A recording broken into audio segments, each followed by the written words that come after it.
So as an amateur, ranked #1 in the country light heavyweight, what was a typical day's training for you? So I got up and I ran. So I had the same regimen probably for a good 3, 4, 5 years. I got up at 5 in the morning. It was sometimes a little bit earlier, but I was pretty much out on the track by 5 in the morning. I would run 5 miles. I'd come back. I pretty much ate the same thing. I would eat oatmeal and egg whites. Plain. Oh, it got to a point where I was just eating plain oatmeal. You know, when I first started off, I put like berries and stuff in it, but it got to a point where I was just eating plain oatmeal.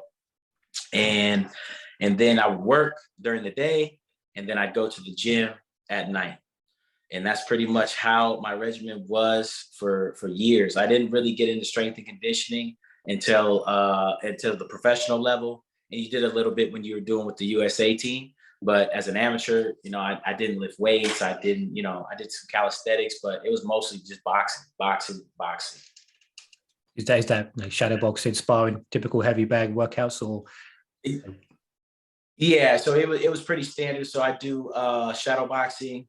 And wasn't a lot of rounds. I wouldn't do a lot of rounds when I was an amateur, 3, 4 rounds. And then the heavy bag work, I do about 6 to 8 rounds on the heavy bag. And then your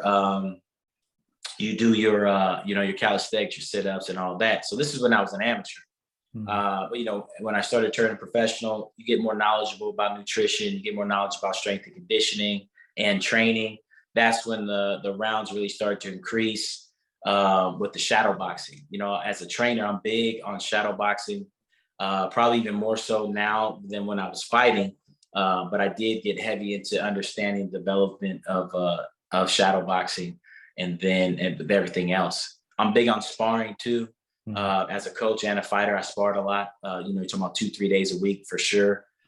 Whether you had a fight or not. But again, as you get more knowledgeable, you understand you can spar when you don't have a fight coming up, but you're going to decrease the rounds a little bit. But when you're getting ready for a fight, we spar hard.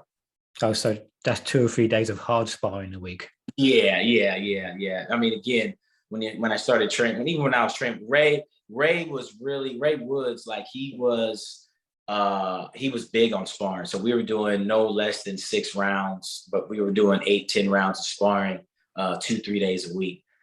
As I got a little older and again more experienced, I wouldn't have done that as an older fighter, but I was training with Ray when I was early 20s. So that was part of my development, man. As a fighter.